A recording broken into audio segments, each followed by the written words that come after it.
Doctor Babasaheb Ambedkar यांच्यावर मनाच्या श्लोकांचा परिणाम झालेला होता, प्रभाव होता। बालपणी बाबासाहेबांवर मनाच्या श्लोकांचा प्रभाव होता असं विधान किशोरी पेडणेकरांनी केलेलं आहे आणि त्यामुळे आता त्यातून वादाची ठिणगी पडण्याची शक्यता आहे। वादग्रस्त विधानानंतर पेडणेकरांना उपरती झाली। कुणाच्या भावना दुखावल्या असतील तर मी माफी मागते असंही पेडणेकरांनी म्हटलेलं आहे।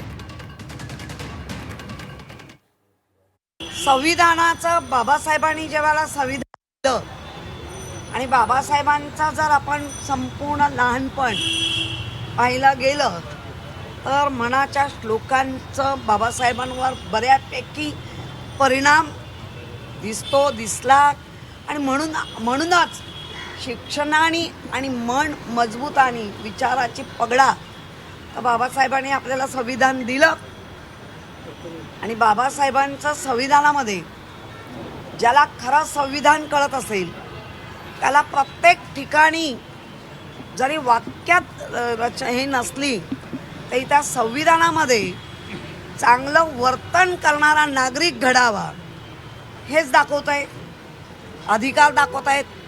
मनाच्या श्लोकांमधनं चांगला सुदृढ नागरिक घडावा या उद्देशाने परमपूज्य डॉक्टर बाबासाहेब आंबेडकर आणि त्यांचं संविधान याला अनेकांना असं वाटतं मी जोडलं गेलं।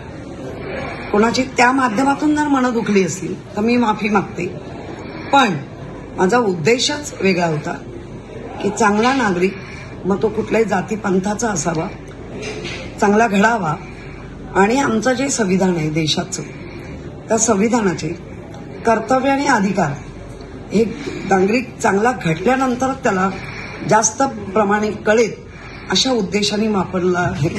पण तरी पण कोणाची मनं दुखली असेल तर मी माफी मागते।